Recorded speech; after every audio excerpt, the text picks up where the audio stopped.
Hey guys, Button25 here, watching the launch of Jason 3. Hold on.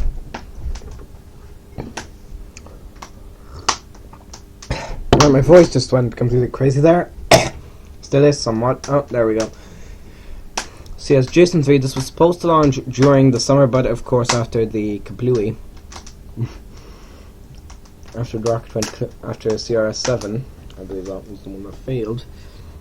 It was postponed. So they'll be launching it now from Vandenberg AFB. The only other Falcon 9 launch from VAFB was the Cassiopeia, the first flight of the Falcon 9 1.1. So yes, fun fact for those of you who did not know that.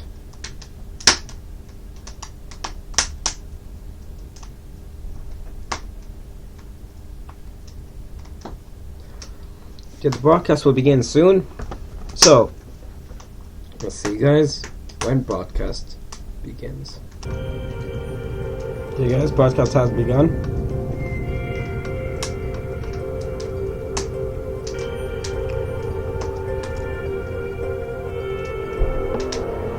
Southern Ocean.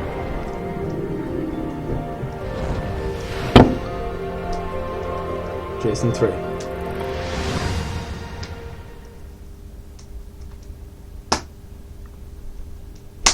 There we go. That's the Falcon. From Space Launch Complex 4 at Vandenberg Air Force Base in California, this is Falcon Launch Control. T-minus 2 hours, 41 minutes, 35 seconds and counting. The Jason 3 International Oceanography Satellite mission is on schedule for launch this morning from Vandenberg at 10:42:18 a.m. Pacific Time. Also, please don't boost the 30-second landing on launch window this morning. Jason 3 will add to a 23-year satellite record of global sea surface heights, a measurement having scientific, commercial, and practical applications related to climate change, ocean currents, and weather forecasting. Data from Jason 3 will be used for monitoring global sea level rise, researching human impacts on the world's oceans, and aiding prediction of hurricane intensity. The mission is planned to last 3 years, with a goal of lasting up to 5 years. Jason 3 is a 4-agency international collaborative partnership between NOAA, NASA, the French Space Agency CNES, and the European Meteorological Satellite Agency EUMETSAT.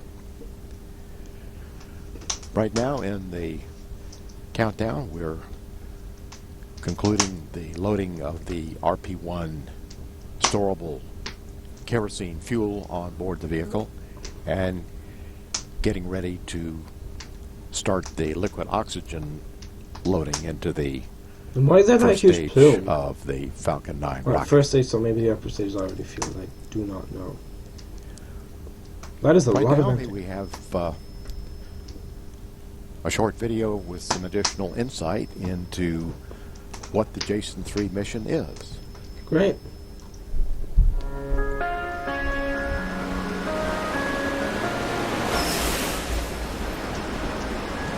The world's oceans play a crucial role in life on Earth, especially in relation to its influence on weather. The seas heat and cool, they humidify and dry the air, and they can control wind speed and direction.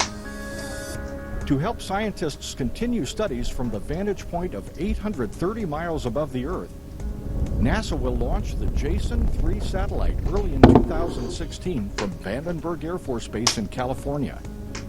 Since 1992, this will be the fourth in a series of spacecraft providing scientists with essential information about global and regional changes in the seas. These satellites measure the height of the ocean from space, and that's important for oceanographers because it tells us about ocean currents, about tides. The more that is understood about the level of the world's oceans, the better experts can predict the changing dynamics of weather and climate of Earth. Data from Jason 3 will provide information about oceans that forecasters need to better predict severe weather and devastating hurricanes before they arrive on shore. The satellite also will help scientists track rising global sea levels. Since the data acquired by Jason 3 will have global applications, it's appropriate that the mission is a joint international endeavor. And the actual spacecraft is built in France by Thales Alenia under contract to Kinéis. And the spacecraft was delivered to the launch site back on June 18, 2015. Kinéis is the French space agency, the National Center for Space Studies. NASA will launch the satellite for NOAA, the National Oceanic and Atmospheric Administration, and EUMETSAT, the European Organization for the Exploitation of Meteorological Satellites. Jason 3 will launch from Vandenberg Air Force Base on the central Californian coast into a polar orbit. That's important for the mission because Jason 3 is an ocean topography mapping mission. And going into a polar orbit around the Earth, with the Earth rotating underneath the spacecraft, enables Jason 3 to see as much ocean on a recurring basis as possible. The Jason 3 satellite will be boosted to orbit by a SpaceX launch vehicle. The Jason 3 spacecraft will launch on the Falcon 9 rocket. Falcon 9 is manufactured by SpaceX in the Los Angeles area. NASA Launch Services team has been working very methodically over the past few years, and certainly during this intense period of a launch campaign at Vandenberg Air Force Base over the past several months, in making sure that we are ready to fly Jason 3 successfully. Once Jason 3 reaches orbit, there is still work to be done to prepare for its job of measuring the ocean surfaces. So the first thing that happens after the spacecraft separates from the launch vehicle is that the solar panels will be deployed, and the spacecraft will be pointed in the right attitude. Once the spacecraft is stable, charged, and communicating with the ground stations, then you can send commands to the spacecraft to initiate the various checkouts of the subsystems on the spacecraft. NASA's Launch Services Program is very excited about the Jason 3 launch campaign. It's exciting science. We're excited to work with SpaceX. The joint commercial and government team has put in many hours for this countdown, and we are looking forward to mission success.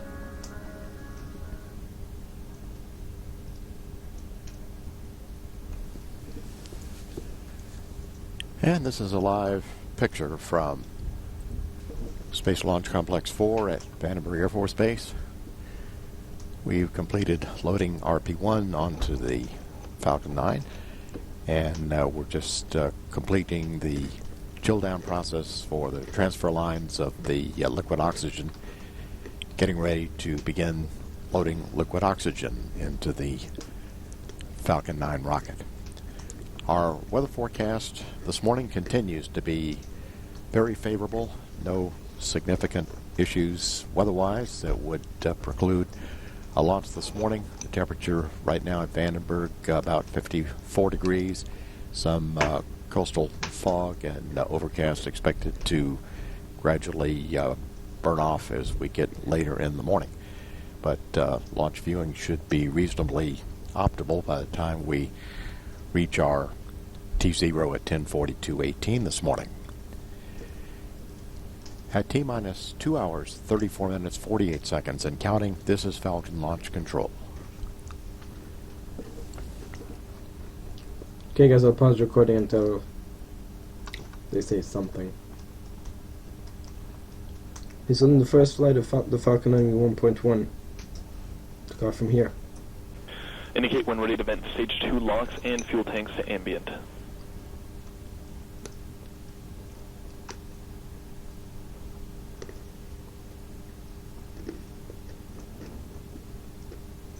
Very good to vent both tanks to ambient. Copy that. Then proceeding with the stage 2 locks and fuel tank vent.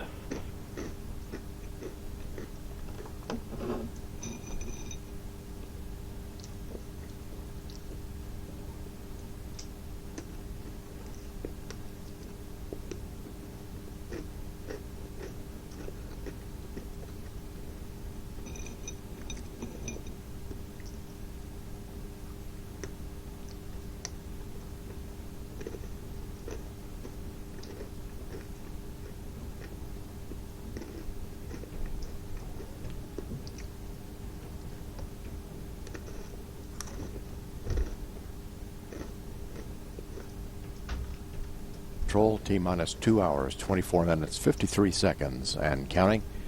Here at Space Launch Complex 4, we have a live picture of the Falcon 9 rocket on the pad. We're loading liquid oxygen on board. The Falcon 9 rocket is now underway. Right. Joining us now is Dr. Stephen Volz, the NOAA Associate Administrator for Satellite and Information Services. And Dr. Volz, welcome. We'd like to get some insight from you in particular about the purpose of Jason 3 and how important this mission is. Well, thank you, George, and it's a thrill to be here to talk about this today. So Jason is a combination of a couple of things for us. It's both a climate measurement mission, and it's also an operational weather supporting mission. From the climate point of view, the altimetry that Jason does, the measuring of the sea surface ocean, is really a key signature of understanding the changes in the climate, the changes in the Earth's response to the greenhouse gases in the atmosphere. And Jason and its predecessors, Jason 2, 1, and Topex Poseidon, that launched in '92, are really providing us an essential climate measurement that we'll have for now and looking into the future to understand how our sea surface is changing over time. And from that, we take a number of derivative measurements that are very helpful in understanding the climate change. From an operational point of view, knowing the surface of the oceans and monitoring major ocean waves and ocean currents are all very important as input parameters and model parameters for our understanding of the atmosphere and of the global climate, global weather environment. So the Earth is 3/4 water, or 70% water, and a lot of their storms and our weather activities propagate over the oceans, and understanding the ocean atmospheric dynamics are key, and Jason is a key measurement parameter in informing those models and forecasts. Well, NOAA's leading this mission, but who are the others involved, and how does the international partnership work? It's really a partnership of the passionate and the willing. We all have common themes and common expectations from this. It's both two research agencies, CNES from the French Space Agency, and NASA, the U.S. Research and Development Agency for Space. And on the operational side, it's EUMETSAT from the Europeans and NOAA from the U.S., who have the operational weather and forecasting responsibilities. So it's it's an excellent bridge of research and operations. The whole 4 satellite series leading up to Jason 3 today has been a mixed combination over time of both research and operations, and a clear example of how the research, asking the unexpected questions, sort of trying to reach out and figure out how we can understand things from the research side, can lead to a real operational asset for us as we do, as I mentioned earlier, the weather and the climate predictions and projections over time.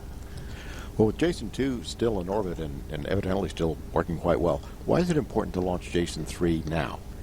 Well, as an operational asset, you always want to have it. So you never want to be in a situation where you're waiting to get an input, a piece of data or information that you need to support your modeling. So it's having the follow-on system in place while the continuing system is operating is key for a couple of purposes. One is for continuity, so you don't have a gap in the measurements that you're trying to make, that you need to make. Second is, even though you build the satellite to be exactly like the previous one, when you do, every satellite, every instrument is different. So you have to understand its idiosyncrasies, its detailed specifics. So we fly the 2 satellites together in very close proximity, measuring the same physical phenomena. So we have many years, 8 years of operations on Jason 2, so we know how it behaves, we know what its performance is, we know what we can extract the real actual performance and measurements against the observations. We put Jason 3 right next to it, we monitor them for a year or 2 in parallel. We get to see exactly how Jason 3 behaves, and we anchor it to the previous data record. So the tandem operations is essential for a good, not essential, but it's very helpful and very useful for a cross-calibration as we move forward. What is the featured instrument on Jason 3 that will give us the keys that we're looking for into the sea surface height? Well, it's an altimeter. So you would think that the altimetry measurement, which is a precision orbital determination, measures the height of the ocean surface with respect to the satellite, is the key instrument. However, that key instrument doesn't function without multiple other mission elements of the mission which allow you to extract information from that. So we have the altimeter, which measures the height of the ocean. We have precision orbit determinations and GPS signals which measure precisely where the satellite is, because unless you know where the satellite is, you don't know the height of the ocean with respect to the world in terms of some independent parameter. And also we have a microwave radiometer, which when an altimeter goes through the atmosphere can distort it depending on the humidity profile, the temperatures, etc. changes it a little bit subtly, but enough to obscure our measurements. So we have to measure what it's traveling through. We have to sort of back out the signal that might be in the atmosphere itself. So we have secondary instruments which provide that kind of contextual information on the transit time of the altimeter. So combination of all of these three, plus we have a laser retroreflector on the spacecraft which allows ground signals to monitor the position and location of the spacecraft. So it's all about knowing exactly where the spacecraft is, so when you measure the difference between that position and the Earth's ocean height, you know exactly where the ocean height is. So what orbit is Jason 3 flying in, and is that by design? It's a compromise of many things, and yes, it's definitely by design. It's in the same orbit as Jason 2. As I mentioned, we have the cross-calibration, but it's in the same orbit as Jason 1 and the same orbit as Topex Poseidon. It's become known as the altimetry orbit because we sort of have squatters' rights now, and nobody else gets in the middle of that orbit. It's at about 1,336 kilometers, 66-degree inclination, so it's not sun-synchronous like many of our satellites. It's not low inclination. And there are a couple of reasons why that's very useful. One is you want to cover as much of the ocean you can. Second is when you go at a tilted inclination as opposed to polar, when you're going up in the orbit and down in the orbit, you have crossovers. The crossovers allow you to measure roughly the same parameter, same area, with different vectors, and you can get some actual vector information about the movement of ocean tides at those low crossing points. At 1,336 kilometers, it's a 10-day repeat cycle. Gives you a good global mapping rate, and it's not like weather, which changes very quickly. The ocean currents don't change quite so fast, so a 10-day repeat cycle gives you a good time constant to measure the whole ocean surface. And again, you're repeating the exact cycles you've done before, so the underlying geoid, or the gravitational measurement of the planet, doesn't change much between now and the early 90s, so we have a good baseline that we can measure our ocean, the dynamics of the ocean, against a fixed background, which is the geoid of the planet. Well, if you look ahead, this is Jason 3, but might there be a Jason 4, a Jason 5, a Jason 6? Jason 7, Jason 8, Jason 9. We see this as a essential measurement that is now become embedded in our modeling and in our predictions, and from a climate perspective, you see sea surface rise in the news. It's an essential measurement we need to make. And yes, there are currently this 4-party partnership, which is will now be expanded some with Europeans. ESA is coming in, so it has become adopted as part of the Sentinel program, which is the Copernicus program. So there'll be a Sentinel 5 or Sentinel 6, A and B, which will be the equivalent of Jason 4 and 5. And now in the planning stages with the partnerships between the Europeans and the United States is still key elements in that. And that's targeted to launch first one around 2020 or thereabouts, with another one following about a 5-year cycle. So we definitely see this as a sustained activity based on the value and the importance that we've been able to draw from it for the long term. Well, Steve, thank you very much, and I know NOAA in particular has looked very much forward to this. It's been a long road to get to this, and our partners have been essential. It's really an example where none of us could do this on our own, and even going back to the Poseidon launch in 1992, which was a Kinéis NASA launch, this has been essentially a partner program from the start. The oceans don't have boundaries, and we all share the same information content, so we've been looking to this for a long time and looking forward to a good launch today. Thank you, Steve. Dr. Stephen Volz, the NOAA Associate Administrator for Satellite and Information Services. And we're now at T-minus 2 hours, 16 minutes, 25 seconds and counting. This is Falcon Launch Control. Countdown 1. Go ahead. I'm looking at stack 45.4 conditional turn transmitters on-off. If needed, keep temperatures within launch criteria. RC, we are running the transmitter control auto sequence. That should take care of transmitter temperatures, and we will monitor on side of that. Okay, copy that. I'm going to buy that in 7 minutes. Copy.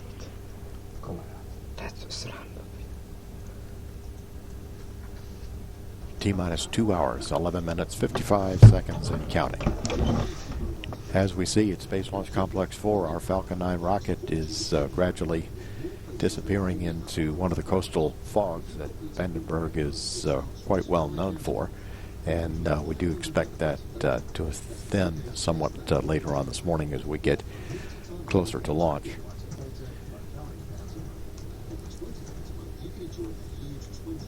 This is the Launch and Landing Center for SpaceX, located on North Vandenberg Air Force Base, where our launch control is being done from today here at Vandenberg. They are controlling the Falcon 9 rocket at Space Launch Complex 4. And this is the Mission Directors Center. This is where our primary launch Mission management is located following the countdown today, including both NASA and NOAA. And this is the Launch Vehicle Data Center. We have two of these rooms here adjacent to the Mission Director Center, where our Launch Vehicle Engineering team is located and monitoring the Falcon 9 rocket on the pad and its readiness for launch. And we're now at T-minus 2 hours, 10 minutes, 27 seconds and counting. This is Falcon Launch Control. This is Falcon Launch Control, T-minus 2 hours, 8 minutes, 6 seconds and counting. Joining us now in the Mission Director Center is John Grunsfeld. He's our NASA Associate Administrator for Space Science at NASA headquarters. And we'd like to also get his perspective on this mission to the extent that NASA's role is so symbiotic with NOAA's. We really work together on this very much as a partnership. And I'll kind of start with that. This has been a real success story for international cooperation in science. Can you talk about why this partnership is so important for NASA science? I think the same reason why it's a great collaboration between NOAA, which looks at our atmosphere and oceans, and NASA, which is interested in the Earth as a system, and of course all the rest of the universe. But that synergy between the ocean, atmosphere, and the Earth, between our two national agencies, is true for the whole world. The kind of problems that we're trying to deal with, the challenges of understanding how the Earth works and make predictions going forward, such as sea surface topography and sea level rise, are global problems. And so when we have various space agencies around the world, in this case EUMETSAT, CNES, the French Space Agency, the European Meteorological Agency, NOAA, and NASA all working together, we bring the best ideas, the best minds together to try and understand why we see sea level rise, what the influences of undersea topography are to the surface of the ocean. It's a planet-wide issue, and we're trying to solve it as people from all around the world. Well, to go into that a little bit more, NASA has a direct role in the science data this mission is going to produce. How will the observations of the global ocean surface help NASA's overall understanding of our home planet, Earth? Well, we're trying to understand the overall water cycle, and this is something that we learn as school kids, that you have evaporation from the ocean surface, it goes into clouds.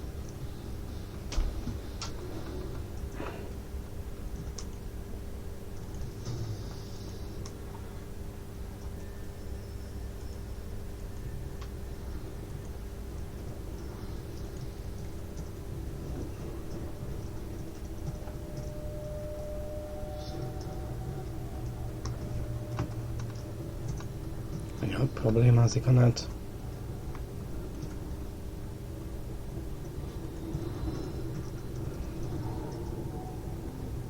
It also rises because the ocean is warming. And when we think about the planet warming, you think, well, the whole planet is warming up. But that's not true, especially because much of the heat is contained in the ocean, and different parts of the ocean warm and cool at different rates. And by measuring from space the altimetry of the ocean, we can actually see some parts of the ocean that are higher, some parts that are lower. We're only talking about centimeters to inches, but that tells us about ocean circulation. And so the science that we do in the Earth sciences at NASA helps us inform all of these different processes, whether they're on the land, in the oceans, on the ice caps, to understand how the Earth works. Now, that's important because, one, scientists are interested in it. It's challenging research.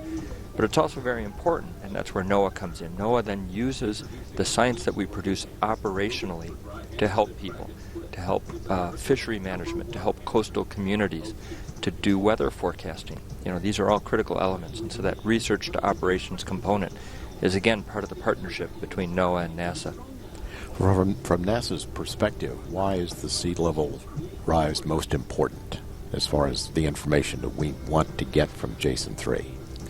Well, Jason 3 will provide this global coverage of sea level rise. I mean, you could measure sea level rise by putting, a ruler, a meter stick on your local dock and just, average over the tides and watch it slowly creeping up. it's creeping up at 3.2 millimeters per year, and it's been pretty steady like that for several decades. How do we know that? Because of our satellite measurements from Topex Poseidon, from Jason 1, Jason 2, and now we'll add to that Jason 3. The other fact is the surface of the Earth actually moves. You know, we have tectonic plates, and you know, even though your dock may look stationary to you, it actually is moving along with the solid Earth. And whereas from space we can measure the whole planet, the geoid, and reference the sea level rise to that. Now, why is it important? Well, because a lot of people live on coasts. It affects erosion, and we want to understand, you know, is the sea level rise something that's just slowly going up, or is it going to accelerate? That's really important information for people here on planet Earth. Well, are you excited about this launch? I'm excited about every launch. There's always a little bit of me that wants to be on top of the rocket and go with it. It's kind of a long mission. You know, I'd run out of food pretty quick, but you know, ever since I was a kid, I liked launching rockets, and so every time, you know, you build a system and send it off of planet Earth, that's an incredibly exciting event. Well, John, thank you very much, and I'm sure you're looking forward to this just as our NOAA partners are, and everyone here watching the launch today, if it comes out of the fog. If it comes out of the fog which is driven by, you know, moisture off of the ocean. We're sitting here right by the Pacific Ocean, and you know, the sea level not too far away from us. So let's hope we get Jason 3 off today. Go Jason 3, go Falcon 9. Thank you, John. And we're now at T-minus 2 hours, 1 minute, 58 seconds and counting. This is Falcon Launch Control. Please report when OD, FE, and LDA are ready for comm checks. Is Rock standby 1? Copy, standing by. Thank you. Comm check OD on countdown 1. Loud and clear, help me. Loud and clear, thank you. Comm check LDA on countdown 1. LDA, loud and clear, help me. Loud and clear, thank you. This is Falcon Launch Control, T-minus 1 hour, 57 minutes, 36 seconds and counting. Here at Vandenberg Air Force Base, Space Launch Complex 4. The countdown for the Falcon 9 rocket is still on schedule for our liftoff this morning. And joining us now here in the Mission Director Center is Akash Fangani, the Certification Manager and Senior Fleet Systems Engineer for the Launch Services Program at the Kennedy Space Center. Akash, welcome. Of course, you've been involved in the countdown since things got underway very early this morning. Maybe you could give us a quick status on where we are in the countdown and what's going on as far as the fueling operations. Sure. So everything so far is going real well. The RP-1 was loaded this morning, so RP-1 is on both stages. And when I currently left, LOX loading on both stages had begun, and things are progressing well. Well, we've got some video now that will show something of our Jason 3 satellite. Tell us what we're seeing. So right here you're seeing the Jason 3 spacecraft arriving back in June of 2015. Jason 3 came over from France. It's part of a 4-team partnership between NASA, JPL, NOAA, and then the French partners EUMETSAT and CNES. So you're seeing the spacecraft being offloaded on the north portion of Vandenberg Air Force Base. It's making its trip down to Slick 4 in the video here, taking its time to make sure it gets to the payload processing facility. It is backing up here to the hangar, getting ready to be offloaded. Once it gets offloaded, it goes through the hangar and into the clean room. So, it's a very delicate procedure here, making sure it gets to the hangar, gets into the clean room. Once inside the clean room, they go ahead and they'll take off the shipping container. And it's interesting that the spacecraft actually ships horizontally. And once it gets into the hangar, it's going to be attached to the tilt fixture, and it's going to be rotated over into the vertical position. And so you can see that going on here. They're starting to rotate the spacecraft. And then after that, they're going to go ahead and start commencing checkouts.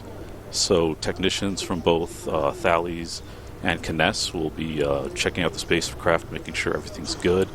It actually, after it was checked out, it went into storage for a few months before it actually ended up starting its fuel load in the November time frame. So you can see some good pictures of them checking out the spacecraft.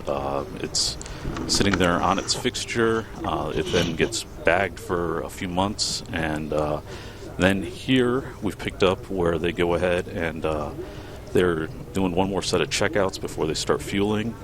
Here they're pretty much ready to go and start mating to the launch vehicle hardware. So here they're going ahead and mating the spacecraft to the payload adapter, which was built by Ruag in Sweden. And once it's on the adapter, it then goes on to the payload attach fitting, which is some SpaceX hardware. You can see at the bottom of that screenshot. And once it's on that, it gets ready for its encapsulated assembly. You can see there the payload fairing. One half of the payload fairing is coming around the spacecraft.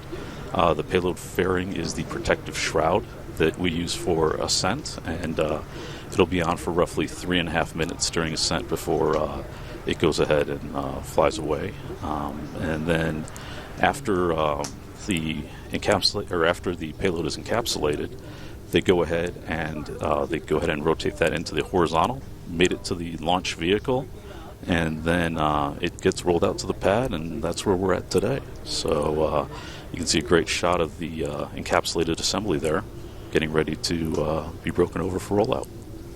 Well, tell us a little bit about Space Launch Complex 4 here at Vandenberg. It's had some roles in some previous launch programs, hasn't it? Oh, yeah, absolutely. So Slick 4 has been around since 1963. It was used for the Atlas III program initially, and then Titan 2, 3, and 4 also went off there, and there's been over 90 launches from Slick 4 East and West over the years, and the last launch was in 2005 for the Titan program. And when did SpaceX start to reconfigure it for Falcon 9? So SpaceX took over the pad in 2011. They had 6 months of demolition work, so they went ahead and leveled the two pads that were there. And then it was 18 months to go ahead and rebuild that pad and get it in the configuration it is today, which is absolutely remarkable. So they took over the pad in 2011. They finished their work in 2013. Their first launch off that pad was September 29th, 2013, which was the Cassiope mission. And then Jason 3 today is the second mission that's going to go off Slick 4. Well, Jason 3 is somewhat different from the commercial SpaceX launches that we're accustomed to. This is a government civil launch, so how are they different? So with the commercial launches, what the commercial companies do is they go ahead and buy insurance against a failure. The NASA payloads, the NASA science missions in particular, they're one-of-a-kind payloads with very interesting science objectives. And so what we do is we perform mission assurance for these payloads. And when you perform mission assurance, you actually need insight of the vehicle. So we have an oversight clause that gives us that insight so we can go ahead and get a lot of details about the hardware and the launch vehicle, which gives us the knowledge to actually make a go or no-go call on day of launch. The commercial companies don't have that insight and do not make that go or no-go call. Only NASA can do that. So how has this worked for this particular Jason 3 mission? So this one's been a little bit different. So early on, when we went ahead and awarded SpaceX the Jason 3 mission, it was a new common launch vehicle configuration. So per our policy, we have to go ahead and certify that. And so that to certify the launch vehicle, and that was about a 2.5-year process for us. And so what we do is we go ahead and review all the design, the testing of the rocket. We look for things that have previously failed throughout the history of launch vehicles and make sure that we understand what the risk is with this particular rocket. We want to mitigate those as soon as possible so that when we get down towards the end of a campaign, we're not in a schedule delay. We don't want to find anything big. So what we do is a lot of risk mitigation activities. Whatever we do find, we mitigate to the best of our abilities and make sure that we're complete with certification with about 6 months to go. Then what we do is we kick over into our fleet insight phase where we concentrate on our build of the vehicle. We want to make sure that the hardware we have for Jason is going to be successful, so we monitor that build of that particular hardware, look at all the nonconformances, look at all the analysis for our vehicle, then get into the processing. We've had people here for the last 3 or 4 months making sure that the processing of our hardware goes well and there's no surprises as we get closer to launch. Well, since the Falcon 9 mishap back in June, what steps did Launch Services Program take to help get us to where we are? Yeah, so as we all know, that SpaceX did have an anomaly back in June of 2015. I actually was one of the 2 NASA observers into their anomaly investigation team. So we actually, me and Bill Spetch from CRS went ahead and we monitored the accident investigation team. We saw how SpaceX was running their investigation, got a lot of good insight into that investigation. And then on the other side, so with our program, we were tasked by NASA LSP to do an independent or by NASA headquarters for LSP to do an independent investigation. So we had the SpaceX investigation, the LSP investigation. They both came together very well. There were a number of things that were found throughout both of the investigations that we had to resolve and mitigate, which led to quite a few hardware changes over the past few months. All those changes are complete, and we have a good vehicle to fly today. Well, Akash, thank you very much, and I gather it's quite satisfying to see how well things are going this morning. So, yep. If the countdown continues to go well, as we see here this morning with the SpaceX launch team and the Jason 3 team also working together in parallel, it looks like we're going to have a launch this morning that we've been preparing for a while, but everybody is very comfortably happy with where we are. Go Falcon 9, go Jason 3. Thank you very much. That's there for NASA's Launch Services Program at the Kennedy. 1 hour, 47 minutes, 55 seconds, and counting. This is Falcon Launch Control. Station 1 command online. Verify RF silence on 421 megahertz has been scheduled from now until T0. Copy that. Issuing FTS checkouts auto. Launch Control, T-minus 1 hour, 46 minutes, 7 seconds, and counting. We're progressing toward an on-time launch this morning at 10:42:18. This is the SpaceX Launch and Landing Control Center, where we see our SpaceX launch team together working toward our liftoff this morning, and there are also some Jason 3 participants in there. Our project manager for Jason 3 is also in the facility, along with Tim Dunn, the NASA launch manager, in the countdown representing NASA this morning.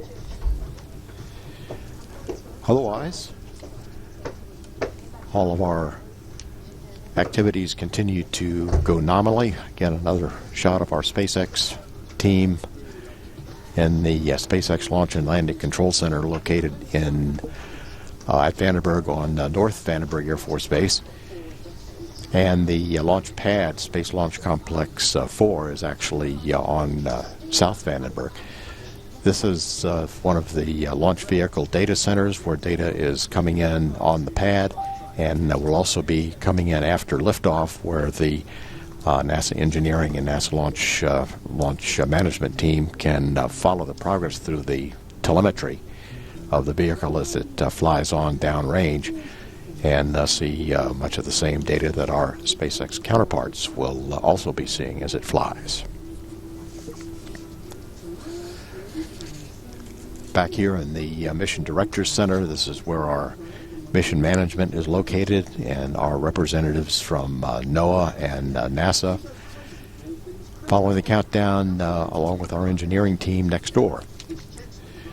And we're now at 1 hour, 44 minutes, 13 seconds, and counting. This is Falcon Launch Control. Proceed with FTS checks on the routes net. FTS copies. MISCO copies. Yes, the National Centers for Environmental Prediction. That was actually a job that I had before. I'm actually currently the Director of Planning and Programming for the National Weather Service. All right. Then maybe you could start by telling us a little bit about how does NOAA's National Weather Service use the data from the Jason 3 satellite? Sure, George. Well, as you may know, the ocean is a significant driver or factor in both weather and climate on the planet, and so the data from the Jason 3 satellite is going to provide observations of the ocean surface based on radar altimetry. And those observations from radar altimetry are complemented by observations from other satellites like GOES and SUMI MPP, as well as observations from in situ instruments in buoys in the ocean, the Argo array and the TAO array. All of those observations together help the NOAA National Weather Service characterize the surface and heat content of the ocean. Those surface conditions, wave heights, currents, as well as ocean heat content, are very important for the Weather Service in terms of forecasting several different phenomena. The first phenomena is the intensity of hurricanes. So the amount of heat in the water, especially heat below the surface of the water, is very important in understanding how a hurricane may intensify or de-intensify over time. The second aspect is the nature, height, and direction of wind and waves, and those are very important to preserve life and property in terms of maritime operations, shipping, drilling, fishing, things like that. And then lastly, heat content is a factor that's used in climatological forecasting, so things like El Nino, et cetera, et cetera. So what data do these satellites give the Weather Service to help them that other satellites don't? How is Jason 3 specifically contributing to what your objectives are? Sure. Jason 3 is unique in the sense that other satellites like GOES, they're able to provide what's called a sea surface temperature. That gives you the temperature of the water at the surface, maybe a centimeter or two down. Right? What Jason will provide is the heat of the ocean at deeper depths, and it's called ocean heat content, and those depths can go down, hundreds of feet. And so because of that difference, the ability to really understand heat below the surface, that's very, very important for hurricane intensity. Then lastly, the precision in the radar altimeter helps us have an ability to understand the relative height of the ocean. And that's very important to be able to get a handle on trends around sea level rise, sea level, et cetera, et cetera. And then lastly, other satellites don't really characterize the topography of the ocean surface. You can get a sea surface temperature measurement from GOES, but what Jason, because it's using radar, will do is it's kind of like how NEXRAD radar is used for weather forecasting. Jason's radar is turned down and characterizing the surface of the ocean instead. So it gives forecasters the ability to really understand ocean currents at fine levels of detail, much finer than you get through other observational instruments. Looking at the impact that Jason data up to this point has had on National Weather Service forecasts, what in particular have we been able to draw as far as climate prediction, El Nino, drought, seasonal forecasts, hurricane intensity, things like that we've been talking about? So the one very measurable impact on the weather side is the hurricane intensity forecasting. So we've seen about a 20% improvement in intensity forecasting out to 3 days based on the use of radar altimetry data. It's been a very, very significant measurement for forecasting that particular phenomena. In terms of climatological phenomena like El Nino, the ability it really is the ocean height and the ocean heat content that are the real things that Jason 3 contributes to that mix. Now we have buoys that float both on the surface of the ocean and go down to varying heights that also help us generate heat content, and those two things together give us a really fine understanding of how that heat content varies over time. And so when you see sea surface temperatures rise, for example, off the equatorial oceans off of South America, that's an indicator of El Nino. And so Jason 3 is radar altimeter that helps us infer heat content, is a big part of being able to understand when that phenomenon is occurring. Well, thank you very much. You're very welcome. Kevin Cooley from NOAA giving us some insight on how we have some real operational effect on what Jason has been and will continue to do for us. This is a great day today. And we're now at T-minus 1 hour, 31 minutes, 24 seconds and counting. This is Falcon Launch Control.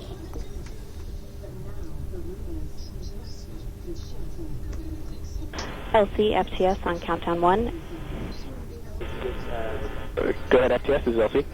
FTS checks are complete and acceptable. Copy that, thank you.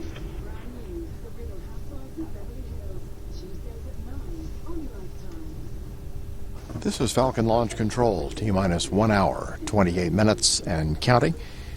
Joining us now in the Mission Director Center is Josh Willis. He is the Jason 3 project scientist from NASA's laboratory. Josh, thanks very much for coming with us, and I know you'll be able to give us some additional insight into the significance of Jason 3 and what it means. And maybe you could start by telling us, why is sea surface height measurement so important? You bet, George. I'm really happy to be here and really excited about this day. We're looking forward to Jason 3 bringing us some amazing measurements of the height of the ocean. The height of the ocean is important for us to measure because as oceanographers, we like to understand the currents in the ocean. So whenever there's a large current in the ocean, it literally tilts the surface, and that tilt is actually what we measure with the Jason missions and their predecessors, Topex Poseidon. In fact, we can measure the height of the ocean with an accuracy of about 1 inch from 800 miles up. So it's an incredible technological feat, too. How does it help or how does it work in monitoring ocean circulation patterns? Well, those currents, if they persist for anything more than a few days, they cause the surface of the ocean to literally lift up on one side and depress on the other.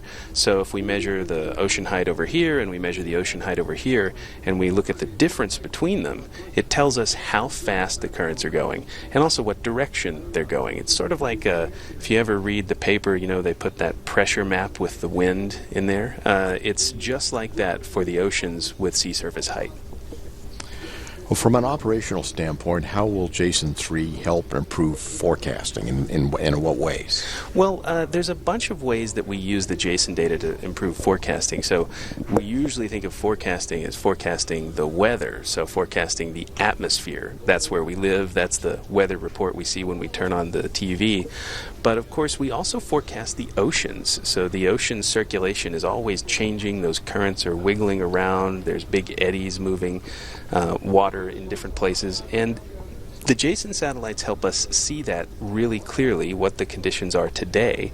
And then you can run computer models to help us figure out what they're going to look like tomorrow. And there's a few simple rules. Typically, when you see something in the ocean that looks like an eddy or a big high sea surface, it means currents are going around in a swirl, and those typically move from east to west just because of the physics of the ocean. So in a very similar way, we forecast the ocean, and the Jason data is really critical for that forecast because it tells us what the surface currents are doing right now today. How does Jason 3 help us monitor the effects of global climate change? Well, this is an issue that's really near and dear to my heart because, to me, this mission really does something that no other measurement or mission that we have does. It measures human-caused climate change in a way that's really comprehensive. Remember, 2/3 of our planet are covered by ocean, and that ocean is rising.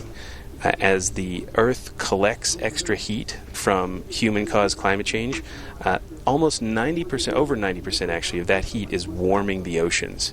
That water expands, and then the oceans are also collecting the meltwater from glaciers and ice sheets. So they see all that on top of each other, and it really makes for a comprehensive view of how humans are changing the climate. And nothing else really does it in as accurate and as clear a way. Well, if we look at something that's going on out here on the West Coast in California right now, was Jason data especially helpful at all in helping to predict the current El Nino? Oh, absolutely. Jason gives us this view of El Nino, which is global. And in fact, a really big El Nino, like the one we're having this year, has impacts all around the planet. The weather patterns from Australia to South America to Africa are disrupted, they're changed. But ultimately, El Nino is born, lives, and dies in the ocean. It's an ocean phenomenon. And when it happens, heat is moved from one part of the ocean to the other, and that heat changes the height of the surface. So in fact, off of our coast and along a lot of the coasts of North and South America, sea levels are almost a foot higher because of this extra warm water that's piled up in the eastern Pacific. And the JSON data gives us an incredibly clear picture of that. As a matter of fact, the last time we had an El Nino this large was the 1997-98 event, which a lot of people here in California, we really remember it. It doubled our snowfall and doubled our rainfall for that rain year. So it was a huge event. Even Chris Farley got in on the action. Well, is there any idea how JSON data might be helpful in predicting when the current El Nino might end? Yeah, that's a really great question. Actually, maybe we could roll that video of the two events side by side. On the left, you see the 1997 El Nino playing out. The reds and whites are higher than normal sea level. The blues and purples are lower than normal. And now we're up to about November, December, and on the right-hand side, you see this year's event. So you can see that actually it started, and it was even a little bit bigger than the previous year, the 1997 event. And by some measures, it certainly takes up a lot more of the ocean as we get to the present day. You can really see how huge this thing is. And it's probably peaking right about now. Typically, we see the El Nino start to peter out over the first few 3-4 months of the second year calendar year in which it happens. So we're probably looking at the peak of the El Nino, but the impacts, especially here in California, are probably a couple weeks out in the future. But we expect late January, February, and March to have really above average rain. Thank you, Josh Willis, the JSON 3 project scientist from NASA's Jet Propulsion Laboratory here in California and then down in Pasadena. Josh, thanks very much, and I know you're very much looking forward to our launch latest this morning. So, thanks. I am. Thanks so much for having me. I appreciate it. And we're now at 1 hour, 20 minutes, 51 seconds, and counting. This is Falcon Launch Control. This is Falcon Launch Control, T-minus 1 hour, 6 minutes, 4 seconds, and counting. At 2.5 minutes after the SpaceX Falcon 9 rocket leaves the pad, the first stage main engines will cut off. Then about 3 seconds later, the rocket's first stage will separate. Second stage ignition follows 8 seconds later. Half a minute into the second stage burn, the payload fairing, or the launch vehicle nose cone, will be jettisoned, which occurs at 3 minutes after launch. The initial second stage engine cutoff will take place 9 minutes after liftoff. Then JSON 3 and the spacecraft's second stage will coast in an intermediate orbit for about 46 minutes. The second stage engine will fire a second time about 55 minutes after launch to place JSON 3 into the nominal orbit. Separation of the rocket and the spacecraft will occur about a half a minute later at approximately 56 minutes after liftoff. About 2 minutes later, JSON 3 will begin to deploy its twin solar arrays. JSON 3 will assume an orbital inclination after launch of 66 degrees. We're standing by in just a few minutes to get a briefing from our launch weather officer, Lieutenant Joseph Round from the 30th Operations Support Squadron. That's the next major thing coming up. And right now we're at T-minus 1 hour, 4 minutes, 34 seconds and counting. This is Falcon Launch Control.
MIFCO. Senior MIFCO. NLM. NLM. SpaceX RC. RC on Weather Conference Net. This is Falcon Launch Control, T-minus 59 minutes, 39 seconds and counting. Standing by for an updated weather briefing from Lieutenant Joseph Round. Agency with probabilities of violation. This is the LWO. This information will be displayed on CCTV's Channel 5 and 6. Beginning with Channel 5, looking at satellite, you can see a decent amount of cloud cover out there. Most of this is some upper-level cirrus clouds, but there is some low-level stratus deck associated with the marine layer underneath it that's kind of hard to see, and it's being contaminated by the cirrus clouds that we see. Moving on to radar. You can see some light returns in the area. This is just some thicker cirrus. The current radar is putting that stuff at about 18 to 20,000 feet, so it's kind of in line with where we were seeing the cirrus because it is currently in clear air mode. And then looking at winds. Winds have shifted to a westerly component as previously forecast, and that helped to bring in the marine layer, so that's why we're seeing a little more cloud-covered fog out of the pad than originally forecast. So moving over to Channel 6. Currently there are no watches or warnings in effect. For rain safety LCCs, we are currently green, and we're forecasting a T0 POV of 0% for all criteria. For launch agency constraints, we're currently green with the T0 POV of 0%. The exposure forecast, again, we have the stratus in the area from about 100 to 1,200 feet, and the visibility is pretty socked in out there down to a half mile or less in fog. Winds from a westerly component. Over the next hour, as we move closer to T0, we expect the fog to kind of hang out in the area. Again, it's a little thicker than previously forecast, and it was cutting underneath the cirrus clouds, so we didn't see it coming on satellite. So right now we're looking at, by launch forecast, about 7/8 coverage of stratus from about 200 to 1,300 feet, and visibility between a half mile and 3 miles in fog.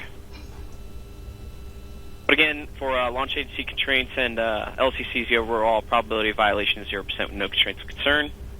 And there's been no change to the scrub forecast. Again, with the front moving in, we're looking at cumulus clouds and some altostratus and cirrus moving in, and some showers by T0 should we scrub. So the probability of violation for the scrub forecast is 40%, with cumulus being the primary concern, disturbed weather down at 30%, and then lightning at 10%. This concludes my brief.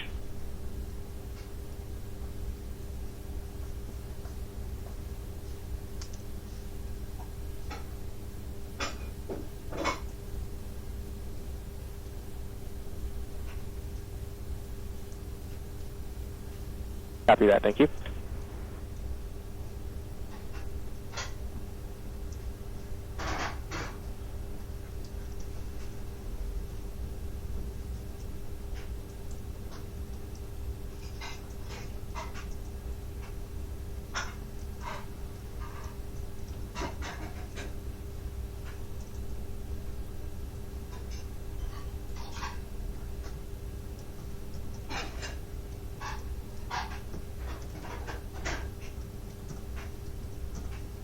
RC on countdown 1, report downrange tracking station status. Stand by 1.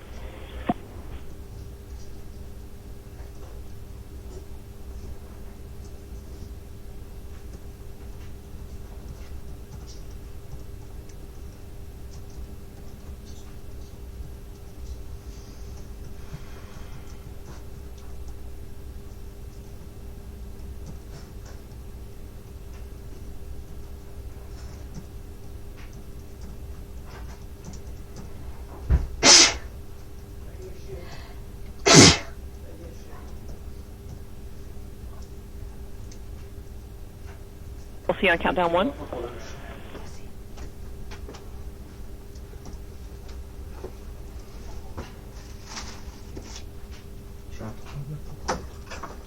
LC, this is RC on countdown 1. Stand by 1, LC. RC.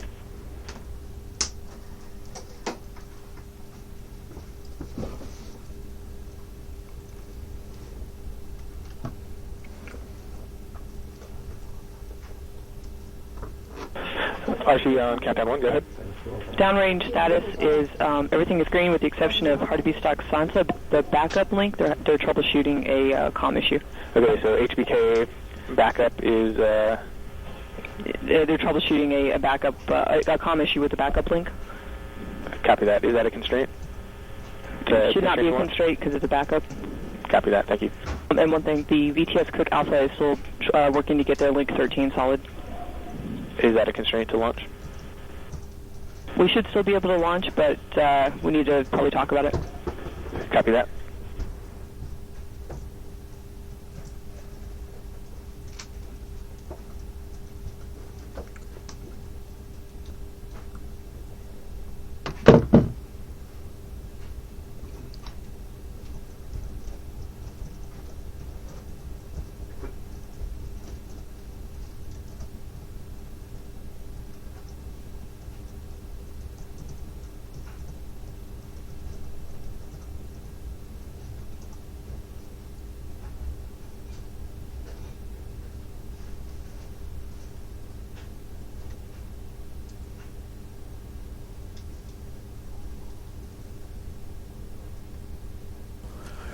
This is Jason Launch Control, T-minus 53 minutes, 50 seconds, and counting.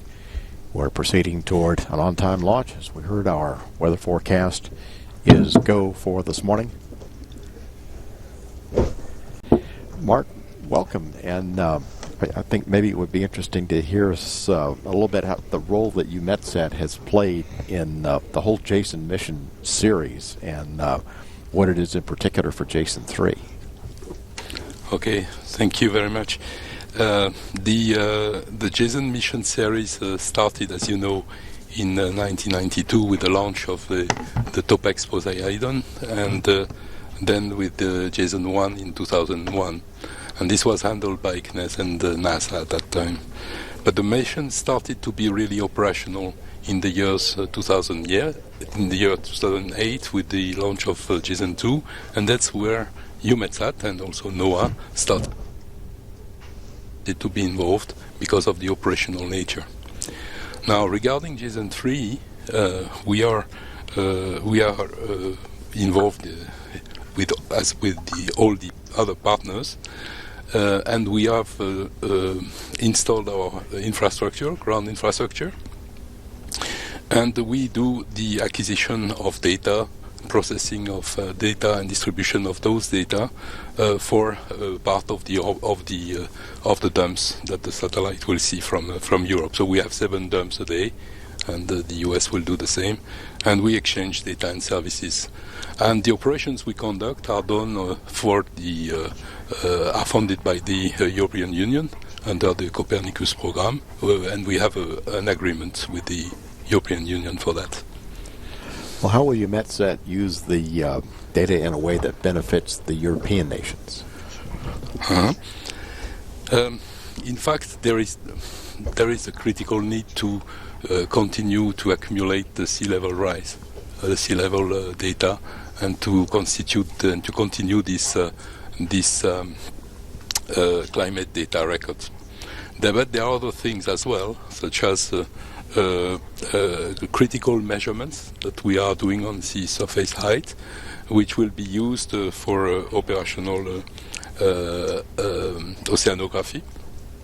And also, all these measurements will be used as a reference for the future missions of altimetry and the other missions of altimetry. Well, how important is it to have an international partnership collaboration such as NASA and NOAA working with EUMETSAT on a mission like this? It's a particularity of this program, which is since the very beginning based on international cooperation. Each partner brings its best. Why does it work? Is because all partners are interested in the result. It's unique to see that these measurements were thought out in the years 92 and are still very interesting for all the players. And each partner brings its best.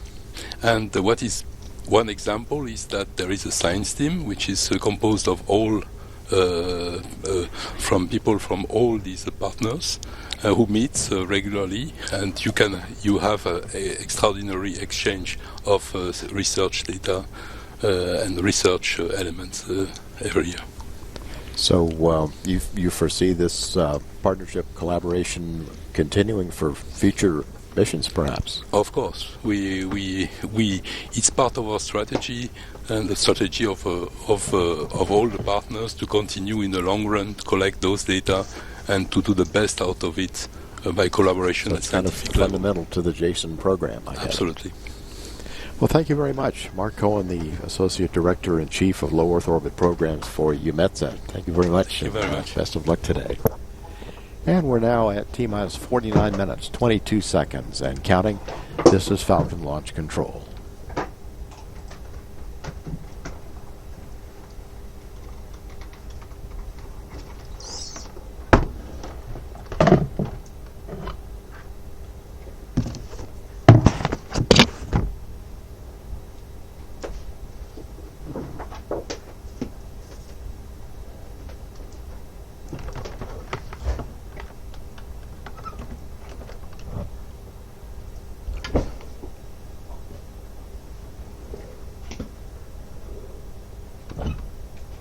.46 minutes, 55 seconds, and counting.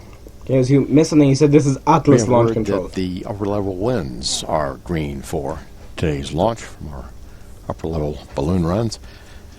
And we're still at 0% chance of weather violation. Well, that's the fog great. is a little bit more than we'd originally anticipated. The visibility is running between a half a mile and 3 miles.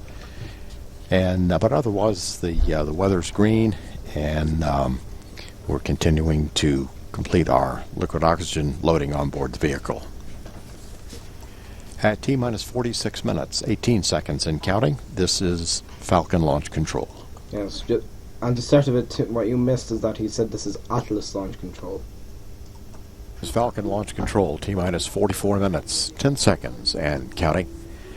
Some of the voices that we'll be hearing, especially as we get into the last half hour of the countdown, are our SpaceX launch conductor Adam Nez, the SpaceX launch director Ricky Lim, the SpaceX chief engineer Hans Konigsmann, the SpaceX mission managers Juliana Scheiman and Kyle Yang, and on the NASA Launch Services program, NASA mission manager Armando Piloto and NASA launch manager Tim Dunn, and our JASON 3 mission director, spacecraft mission director from the Jet Propulsion Laboratory, Parag Vazay.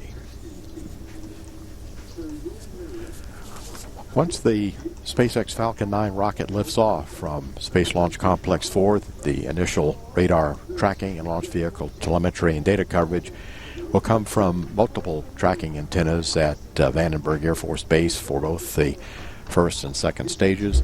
That will include the Oak Mountain station here at Vandenberg, as well as Santa Ynez, just above Santa Barbara. And then as the vehicle moves downrange, also acquiring will be the Navy tracking station at San Nicolas Island, located in the Pacific Ocean west of Los Angeles. It will also provide data through the cutoff of the second stage and then the beginning of the 46-minute coast phase. With the vehicle heading into polar orbit, the next station to receive data from the vehicle will be the Antarctica tracking station. And then as the vehicle ascends back northward, the Hartebeestuk tracking station in South Africa will acquire and be the primary tracking station, supported also by the tracking station on the Indian Ocean island of Mauritius, which is located about 1,200 miles off the coast of Africa. Both stations will be able to confirm the Jason 2 spacecraft separation. As the launch vehicle second stage continues on toward a later splashdown in the Pacific Ocean, it will also be tracked by the Air Force Diego Garcia tracking station in the Indian Ocean, and later by the Alaska tracking station on Kodiak Island.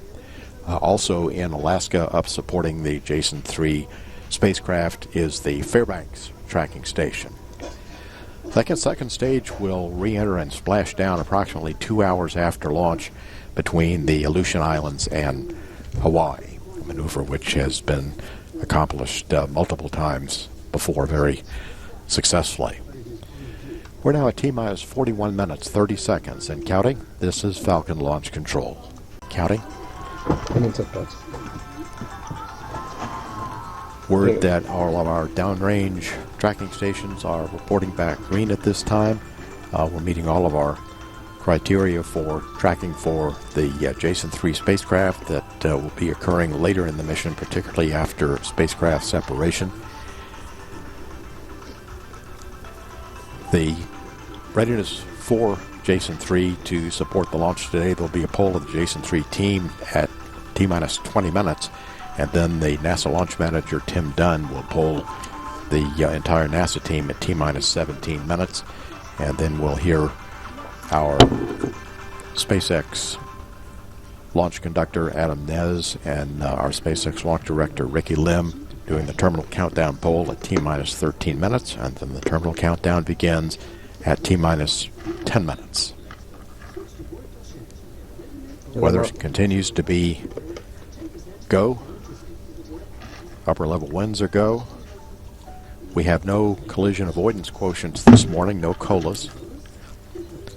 So at this point, we're still pressing on toward a liftoff at 10:42:18 a.m. Pacific time this morning. We'll have a brief range tracking system check at about T-minus 30 minutes, about 3.5 minutes from now. At T-minus 33 minutes, 30 seconds, and counting, this is Falcon Launch Control. Because I'm also watching the SpaceX podcast, so you might be able to hear that. You know, multitasking. I'm going to try to get the wire out of the charging cable out of the way. You know, SpaceX is only beginning their broadcast now. Hold on, let me just check something.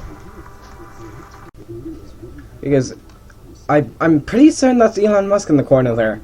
I'm almost 100% that's Elon.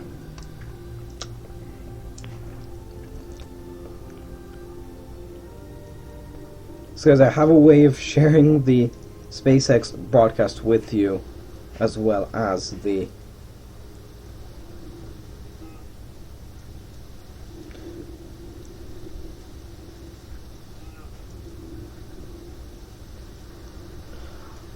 to be able to broadcast that with you, as well as the SpaceX broadcast. AVI and FRC ready for safety beacon charging closeout. AVI is good for safety beacon charge closeout. I do have a Copy that. very sophisticated method of sharing it with you, which is putting my tablet on a box and turning it towards the webcam. But don't worry about it. You will be able to hear that because I just pushed up to full volume anyways. Yes, see you guys when something happens. Falcon 9 launch control, T-minus 25 minutes, 51 seconds, and counting. Our spacecraft mission director, Parag Fazé, reports that right now the spacecraft is green, ready for launch. He'll be conducting a final readiness poll of his team at T-minus 20 minutes, about 5 minutes from now. Jason 3 is go. currently a discussion to assure that all of our range assets are ready to support today. Our NASA launch manager, Tim Dunn, will do a NASA poll of the entire team at T-minus 17 minutes, and then the launch conductor will poll the full SpaceX and NASA teams at T-minus 13 minutes, and then the terminal count begins at T-minus 10 minutes. Weather continues to be green. Fog is not a constraint to the launch today. Thank God we'd have aborted a long time ago. And at this point, we continue to press on toward a 10:42:18 a.m. Pacific time launch this morning. At T-minus 24 minutes, 33 seconds, and counting, this is Falcon Launch Control. Hey guys, SpaceX has begun their broadcast. Oh, there they're on again. Oh, there's SpaceX info.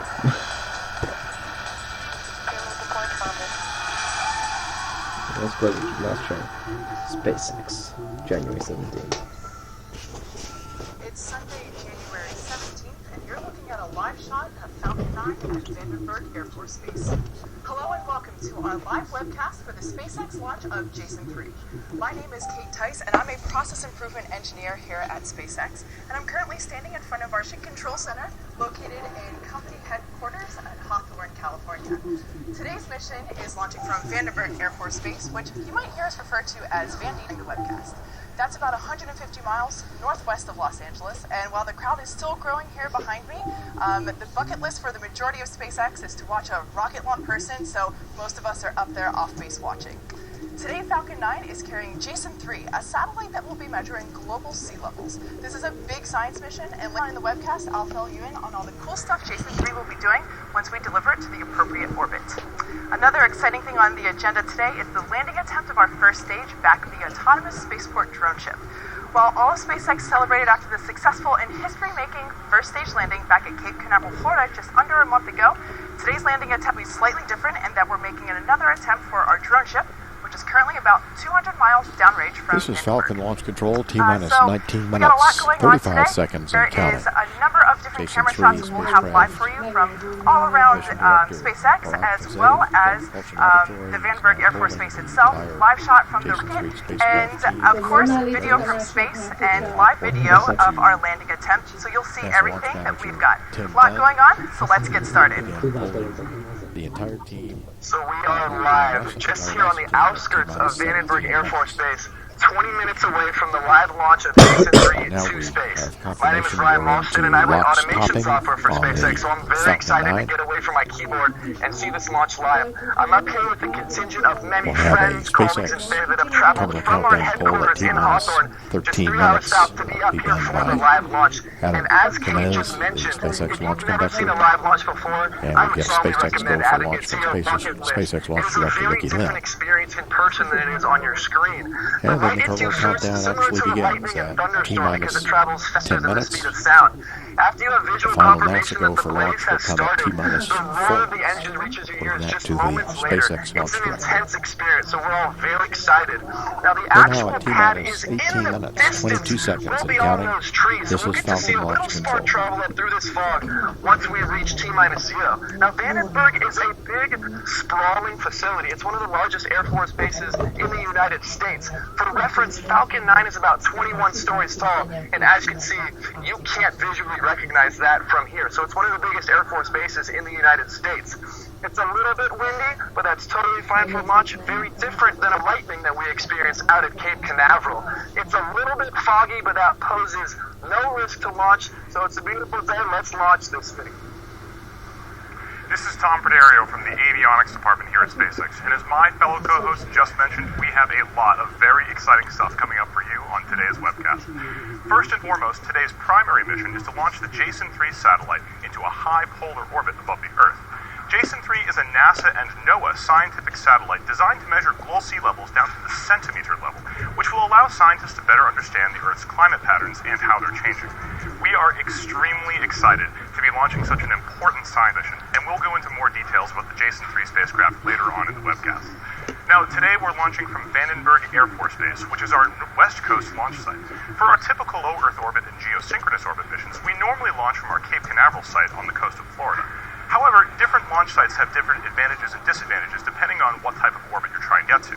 Now, Jason 3 is headed to a polar orbit today, which is a fundamentally different type of orbit and much better suited by a south-facing launch from Vandenberg Air Force Base.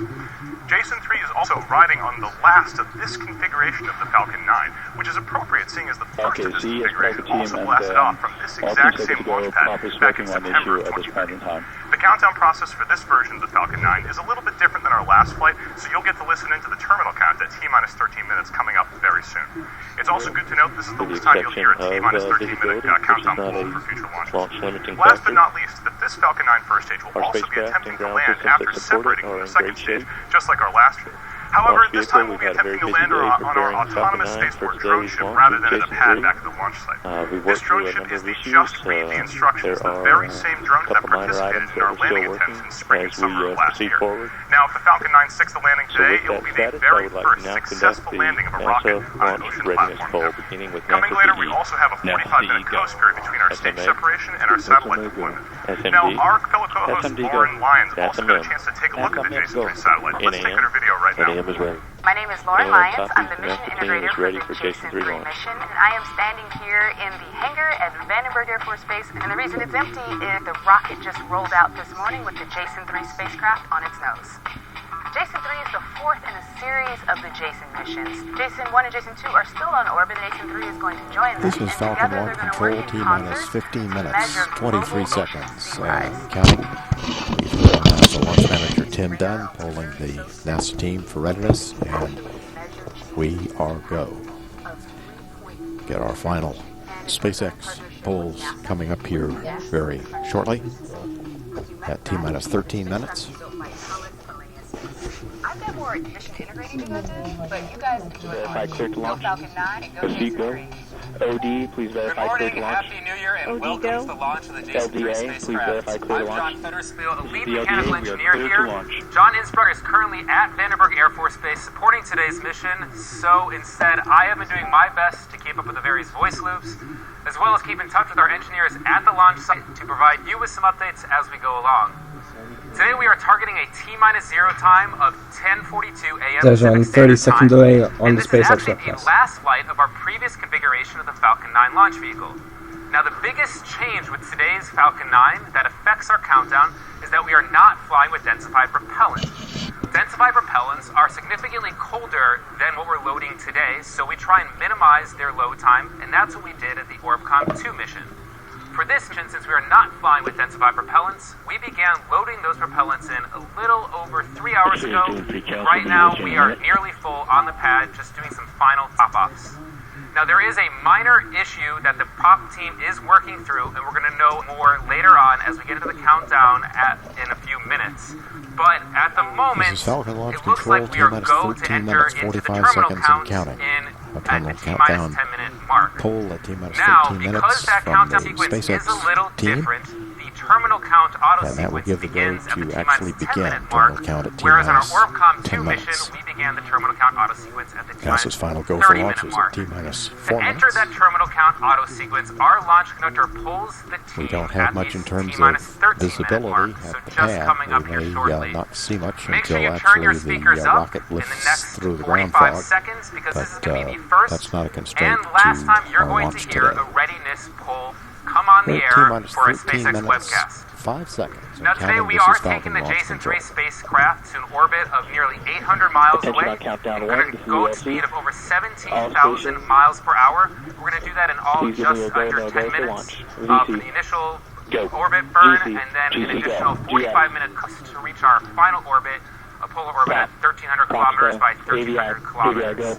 The team at NASA have given us a go for today's mission, and they are also standing by ready for today's launch. So I'm going to go silent now since everything needs to go to let you listen into that go-no-go readiness poll at this moment. We'll be back with some more updates later on. Attention countdown 1, this is VLC. All stations. Rock, go. Mission Please give me your go, no-go for launch. VC. Go. GC. GS. LD is go. Props go. AVI go. Radiation. Red. Go. GSS goes. Flight software. LD, report go to initiate terminal count. GNC go. Ground. Ground is go. RC. We're Okay, we've entered terminal count. Recovery go. FTS. FTS go. OSM. Ocean go. FISPO. FISPO go. ROC. ROC go. Mission manager. Mission manager. Go. CE. Go. NLM. NLM is go. LD. LD is go. Still need GS and flight software. Flight software is go. GS is go as well.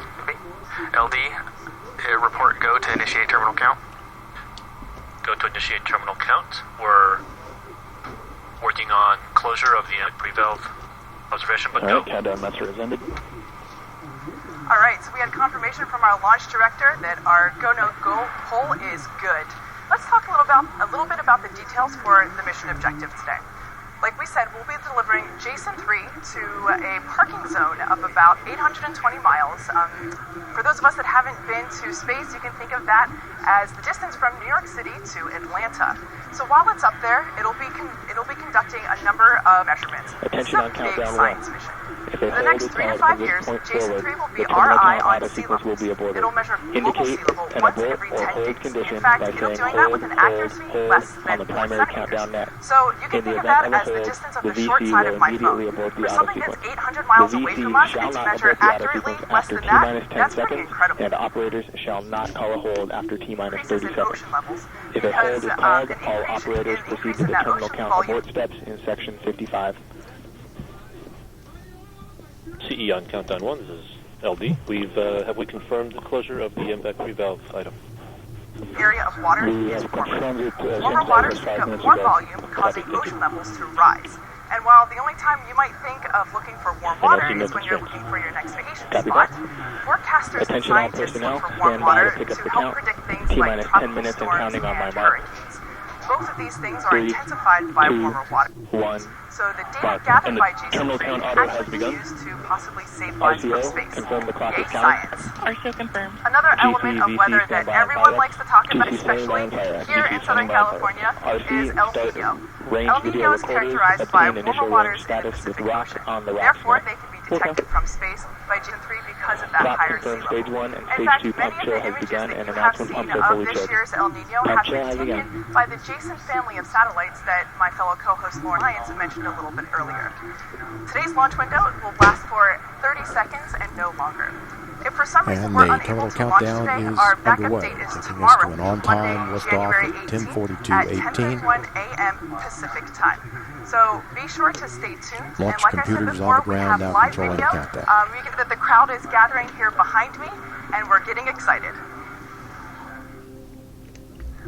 Back live just outside of Vandenberg Air Force Base. The energy in this field right now is palpable because we are just under 10 minutes away from sending that vehicle through the fog to space. A quick moment to discuss the facility itself. This pad is actually built for Falcon Heavy. Falcon Heavy, for those who don't know, is our heavy lift launch vehicle. It's 3 of the first stages that we're sending up today, essentially strapped side by side. This allows us to carry more mass to space. So that's one difference than the launch site out at Cape Canaveral, is this one is designed for the infrastructure for Falcon Heavy. Similar function, just a little bit beefier. Now, why do we have one on the East Coast, and why do we have a launch site on the West Coast? As Tom mentioned earlier, you need access to where you want to go in space. You need direct line of sight to the orbit that you want to get to. But with that in mind, the selection is coming out of the sea fog. By the path that gets you there with the minimal amount of time over inhabited areas. You want to fly over oceans instead of people. So if you're going west or if you're going south, like today, you want to go out of the west coast. If you're flying east or you're flying north, you want to fly out of Florida so that you're going over the Atlantic Ocean instead of the east coast itself. So that's why we have 2 separate launch sites. Now, just like at Cape Canaveral, where we had the landing for the last flight, we have a landing zone here at Vandenberg, but for today's mission, we're going to be doing the proof of concept to attempt the landing again on the drone ship. This drone ship is dubbed Just Read the Instructions, and it is currently station keeping a little bit under 200 miles west of San Diego. Now, landing on a drone ship is different than landing on a landing zone because it takes less fuel to get all the way back. The U-turn is less drastic, and you don't have to go as far because you can jump off of the ocean just before you get back. So because of that, you can use the extra fuel to send a payload higher or to send it faster into orbit, and that's exactly what we're doing here today. That maneuver is about 300 gigajoules, which is about the same energy it takes to power San Francisco in 5 minutes. To learn more about this topic, I got the chance earlier this week to talk with an expert in the field. I'm standing here on the surface of Just Read the Instructions, one of our 2 autonomous spaceport drone ships that will host the vehicle as it re-enters the atmosphere and lands on the surface. I'm here with Tybor, Senior Manager of Launch Development. Frank, tell us a little bit about trim belt setup has ended. Our mission is to go out and provide a landing surface in the ocean for the Falcon 9 rocket. So we have drone ships and then we have the landing zone that the previous flight actually landed on. What's the difference between the attempt to land on a zone versus land on the drone ship? AVI reports vehicle transition to internal power. Wheel tail LT. To a landing pad, you have to burn propellant. So, if we're going to what would be a Stage 2 TVC lead. Satellites that need a much higher energy orbital insertion, we can go where the rocket's going. That's where this really becomes useful. The ultimate goal is to eventually land back at Vandenberg in the same way that we landed at Cape Canaveral, but we're still going to demonstrate the next few missions on the drone ship. Is that correct? That is correct. So we've started basically fabricating the landing zone 2. T-minus 6 minutes and counting. We're really excited to use Minus 6. Drop report vehicle tank pressurization for strong back retract. Vehicle tank suppressant. Yeah, so our other drone ship... Vehicle on internal. GC report start and completion of strong back retract. Vehicle hide strong back lower is started. Walk us through some of the timeline about Cool, we're getting a bit of clearance there. in the hours that precede T-minus 0 liftoff, and then what happens just before it lands? So from the drone ship, we'll get on station about 8 hours ahead of time. That's enough for the crew to board, basically check all the systems and prepare it for a landing. And then the crew will get on board a separate vessel and go about 10 miles away and wait for the booster dump. Okay. And then about 10 minutes after liftoff, we'll be doing the landing attempt. Say we land successfully. In the moments after touchdown, what happens? The Preparations rocket for strong basically back begins retract an and automatic program safing sequence. So at that point, the rocket's sitting here, our crew is coming from their staging point, Cruise at getting about ready to T-minus get on 4 board. minutes. And then once we come in, we'll bring the crane, we'll lift the rocket vertically, T-minus 5 and minutes. then break it over on the dock, and it becomes its own semi-trailer. So we put little wheels on the back of it, and then we'll tow it to Vandenberg for inspections. It's pretty surreal standing here on the surface, just next to where the rocket is going to have gone to space and then land, touchdown right next to us. This team does a pretty crazy thing. They have an amazing job, and everyone on board is super excited. I hope they broadcast this actually. Truly fantastic vehicle here, so thank you very much. Thank you. We are in the final few minutes before we're about to lift off from Vandenberg Air Force Base with the Jason 3 spacecraft. I did mention earlier that there was a propulsion issue, and the team was working.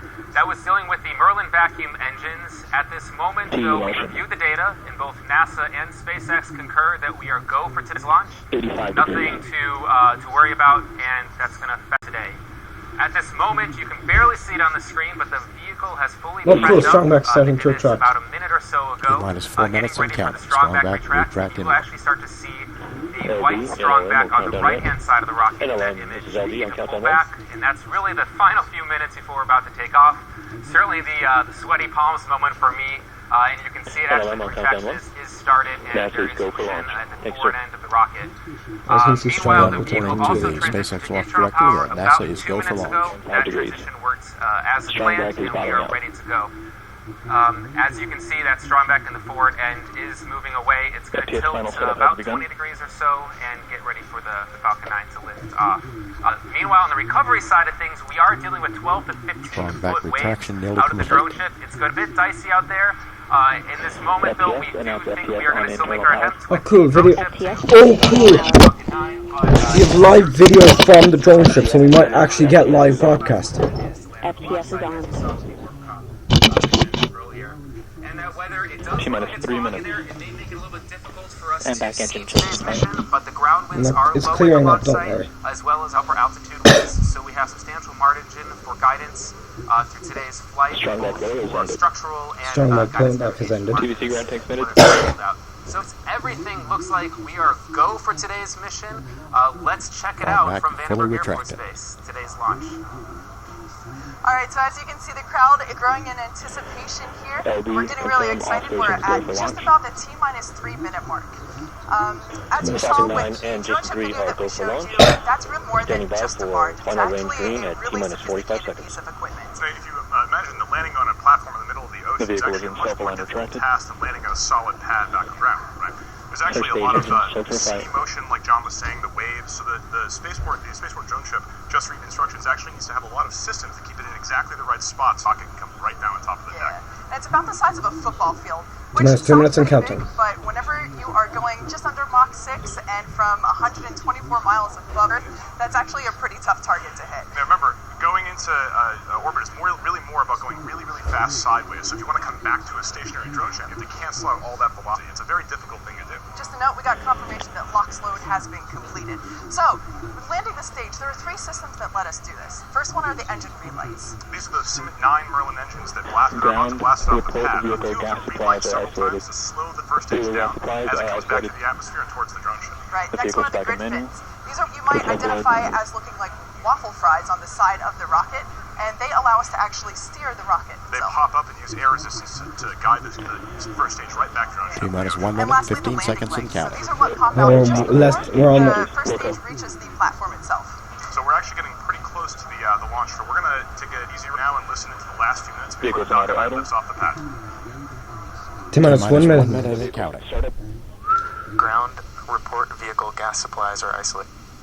Vehicle gas supplies are isolated. Vehicle in startup mode. The vehicle's back in manual. Good focal line. Can't see much. Rock, confirm range is green. Rock, range green. I really hope that VC report flight software state changes. Go. T-minus 30 seconds.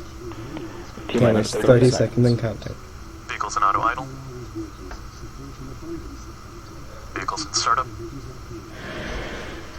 What's that? T-minus 20 seconds. T-minus 20. T-minus 15. Rock, confirm range is green. 10, 9, 8, 7, 6, 5, 4, 3, 2. Liftoff! We have a liftoff. Falcon 9 rocket with Jason 3. From Vandenberg. Continuing the mission for global insight into ocean sea surface height and its effects on our planet. T-minus 20 seconds. That's the SpaceX broadcast you might hear, but talking about T-minus 20 seconds. First stage propulsion nominal. 10, 9, Vehicle is pitching downrange. 7, 6,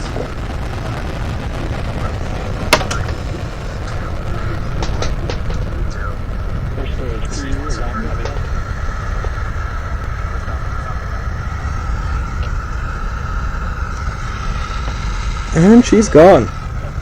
She is gone. GC to section 57, post launch pad operations. Secured on day A. GC to section 57, post launch operations. I'm giving my eyes fully on that. Vehicle is pitching downrange. In all honesty, I really hope. 6.5 kilometers. Velocity is 280 meters per second. First stage PU is distance coming up. 1.1 kilometers. It's really unnerving when that goes all over the place. Pending pad aboard auto. F9 power nominal. Showing you guys that. Of course, you can't really get a good view there. Falcon 9 telemetry nominal. Clear the launch pad at Vandenberg Air Force. First stage propulsion nominal. Oh, cool! It actually has like that little Altitude is trajectory thing. 6.5 kilometers. Velocity is Falcon 9 power and telemetry nominal. meters per second. That's why I can. 1.1 kilometers. Just transitioned into the supersonic G. And night chill started. Faster than this sound right now. Shortly, we're going to reach maximum aerodynamic pressure. I hope you guys can still see what's going on. Launch plus 2 minutes. Vehicle is supersonic. Vehicle has reached maximum aerodynamic pressure. Max Q. This burn will last for about another minute or so. 9 power and telemetry nominal conduct, followed by our stage separation.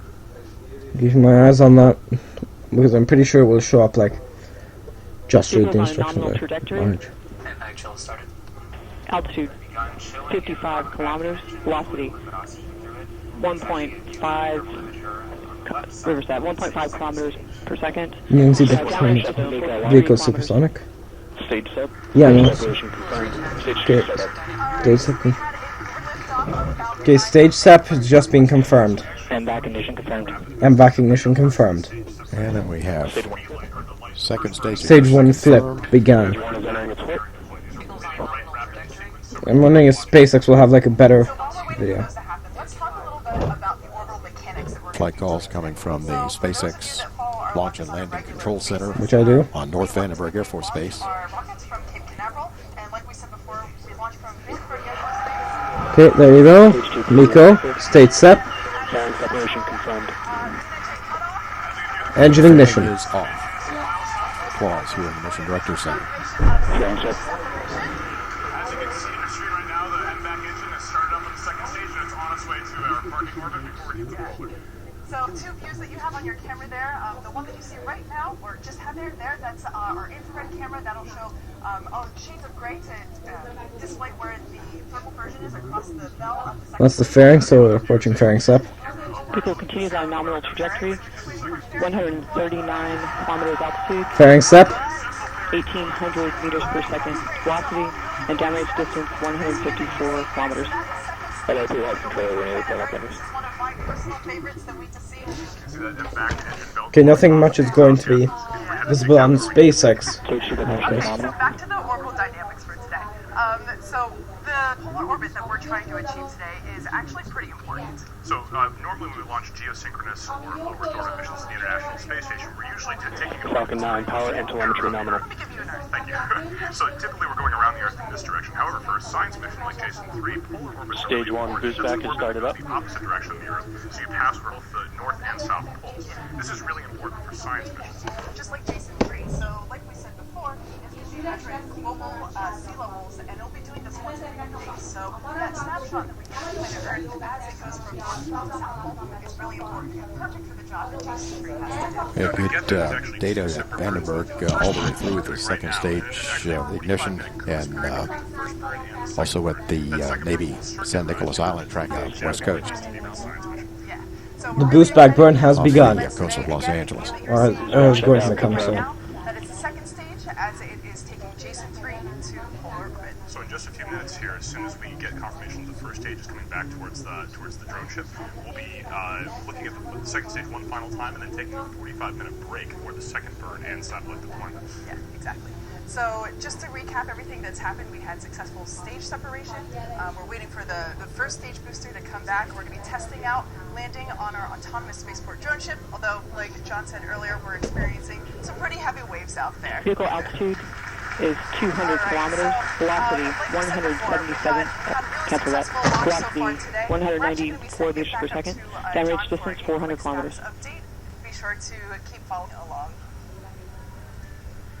So far, we are on a nominal trajectory with that second stage performance. We are about 4 minutes away from the second 6 minutes, engine mission cutoff, elapsed where time we are now. going to park in our orbit and then get ready to deploy the Jason 3 Second stage will cut off at later after we do that launch plus 9 minutes when we will enter our coast phase. Meanwhile, the first stage has performed a Stage 2 successful propulsion flip remains and it is nominal. on its way back to the drone ship. We'll know shortly how we're doing. And burns, the boost back burn has been conducted, and that Oh, was cool, look. successful as well. You can see the image from the drone ship. We have Great, we might actually get live video, yes! Falcon 9 power and telemetry remains nominal. We are preparing ourselves for the touchdown in about 3 minutes or so.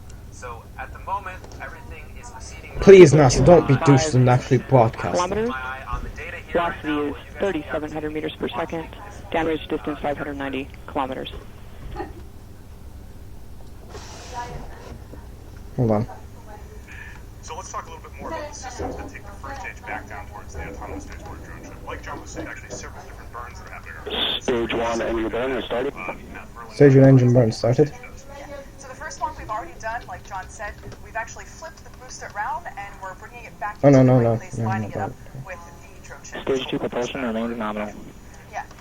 We're waiting for confirmation of And in the atmosphere would not be good for the engine actually system. So we need to slow it down just a little bit so it's ready to enter the atmosphere without damage. I'm causing We'll be able to see. Okay. So the cheering that you see has been confirmation of the boost back burn has begun. So it sounds like we're on our way back towards the drone ship, which is a fantastic milestone. Just got 2 more burns to go, and we'll be back in the drone ship. I have to say, the energy here is palpable. Like, everybody's just so excited to see what happens. And just to reemphasize, this is a test that we're doing today, regardless of if we land successfully or not. We're going to get some really important data from the landing attempt today. That's the most important. Even if it's a little bit of fire, it's not a big deal. This is exactly what we try to do. We learn from everything at SpaceX, whether it's a success or a failure. So keep in mind that nobody is actually aboard the drone ship, and it's 200 miles away, so everybody is perfectly safe. Now, just like the last launch was a night launch, so the landing was actually very visible, as you can see, coming down the last 100 feet above the pad. This one, it's still a little foggy in the drone ship, so I'm not sure if we're going to see it exactly perfectly, but you definitely will be able to see the rocket coming down towards it. Great. And like you see on the right side of your screen there, that is a live shot of just read the instructions as it's waiting for Falcon to return. Well, we're transitioning to SpaceX broadcast at this moment in time. So just read the instructions is actually the same drone ship that we've used before. It just now it's on the west coast instead of the east coast. You can definitely see the the we're all waiting to waves. see is the landing legs. So these are the 4 landing legs that will deploy from the side of the rocket, so that the engine, so that the rocket can set down and land safely without damaging the bells. And these landing legs have a pretty big span, so it's actually really important that it comes exactly right down where we expect it to be, which means that the drone ship also needs to be exactly where the rocket thinks it's going to be. Yeah. So it has thrusters to make sure. Okay. Looks like we're just about to see the first stage coming towards the drone ship. I'm listening. It's so quiet here right now. Everybody's waiting in great anticipation. So bye. You can see the extinguishing system on the drone ship right there. Hopefully, in just a few seconds, you'll be able to see the re-entry burn as the rocket approaches the drone ship. Stage 1 landing legs have deployed. Seco 1. Landing legs have deployed. Looks like we should be seeing it soon. Landing legs have deployed. Stage 2. We've also had confirmation that we've had a successful cutoff of our second engine, so it's now entering the coast phase. Again, just waiting for Falcon 9 to set down here on our autonomous spaceport drone ship.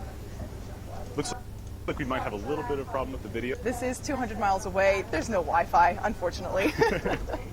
So it's unlike the pad shot we had the last landing. We may need to wait just a little bit to get confirmation of whether the landing was successful or not. But like I said, just to test, the primary mission is to get the Jason 3 satellite into its polar orbit, and that's what we're really all here for. It sounds like we just got confirmation that the parking orbit for the Jason 3 satellite in the second stage is good, which is fantastic. That means that we're on our way to our final polar orbit insertion. Which, like we said before, that's going to be about 820 miles away from Earth. Also, the distance from New York City to Atlanta.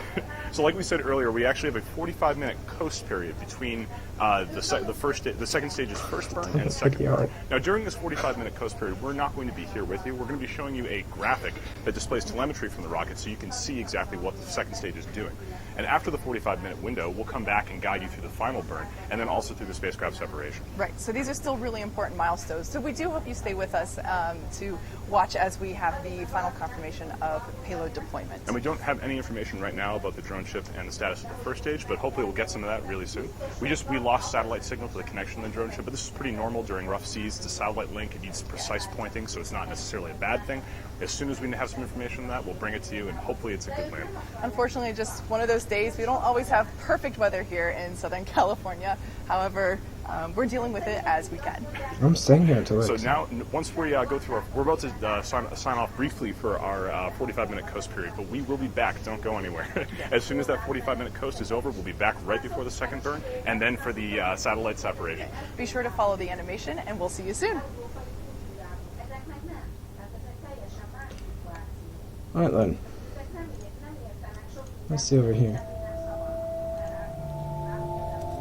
And stage 1 is transonic. Hold on. Oh no, that's the NASA broadcast, so.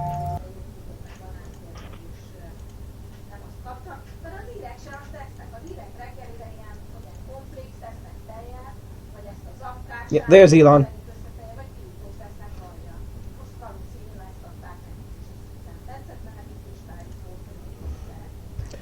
Yeah, there's Elon. Little Mr. Musk.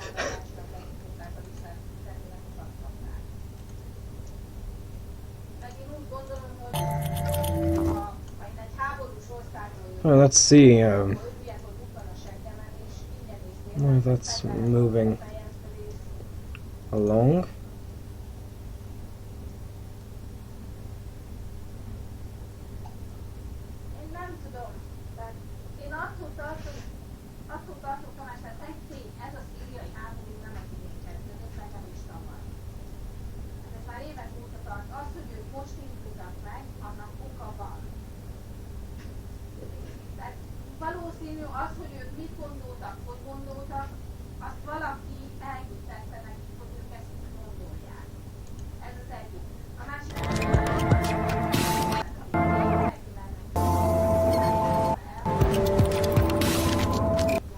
They're saying, people are saying the rocket crashed.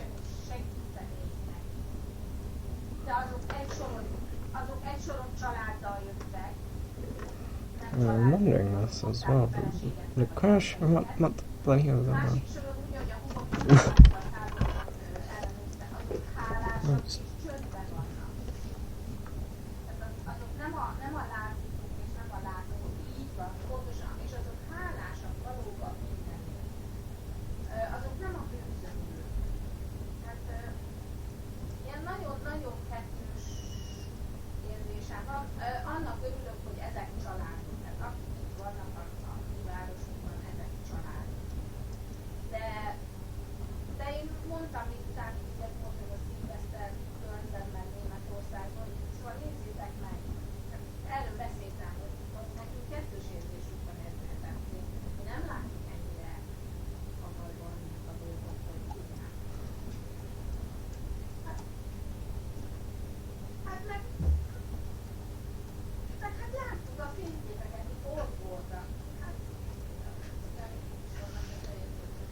Alright, well this one's gone mental.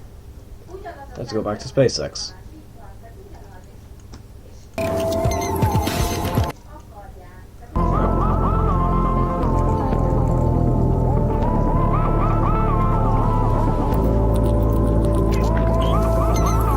Okay guys, I'm going to end this part of the video here. I'll see you guys in another, let's say 40 minutes for spacecraft separation.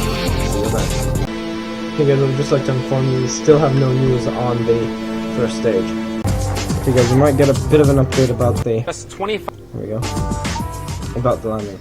We are just 25 minutes into today's mission, and a quick update on that experimental attempt at landing on the drone ship. It looks like we came in on target as we planned. As we touched down, it was a slightly harder landing than we expected. And it looks like one of the landing legs may have broken as we touched down on the drone ship. I'd like to emphasize that we are on target. We did hit our intended goal, and we are going to take a lot of data from this.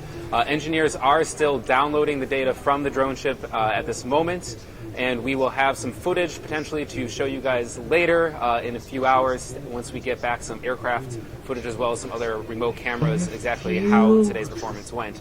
So unfortunately, we are not standing upright on a drone ship at the moment, but the good news here is that the primary mission is still on track. We are in that parking orbit that I mentioned earlier. You can see the animated graphic on the right-hand side of the screen there as we are going up to that 1,300-kilometer apogee mark before we ignite the second stage engine again to circularize the orbit. So since that is continuing to go nominally, we're going to go silent here again for the next 20 minutes or so. Until we get ready for, about 30 minutes or so actually, until we get ready for that final engine ignition. So thanks for sticking with us, and we'll be back shortly with the second engine restart as well as the payload deployment for the Jason 3 spacecraft. Yeah, see you guys then. Okay, you can see a view of the engine valve there.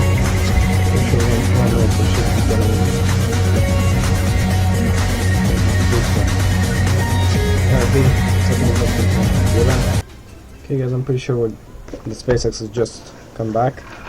Thanks for sticking with us. On the left-hand side of your screen, you can actually see the engine bell of the second stage as it's completing its orbit coast over the surface of the Earth. Right. The bright light that you see there is actually the sun reflecting off of planet Earth. The engine itself has not actually ignited just yet. So the second stage, second burn, is coming up in just a few seconds here. This second burn is needed to circularize the final orbit to get Jason 3 exactly where it needs to be. Right. So we've gone through a coast period, and we are approaching the time when we're going to be reigniting the second stage to get it into its final orbit. So the graphic on the right, the simulation you've been seeing, the telemetry simulation, it looks like it's moving pretty slow. And this is because even though we're going 17,000 miles an hour right now, the Earth is pretty big.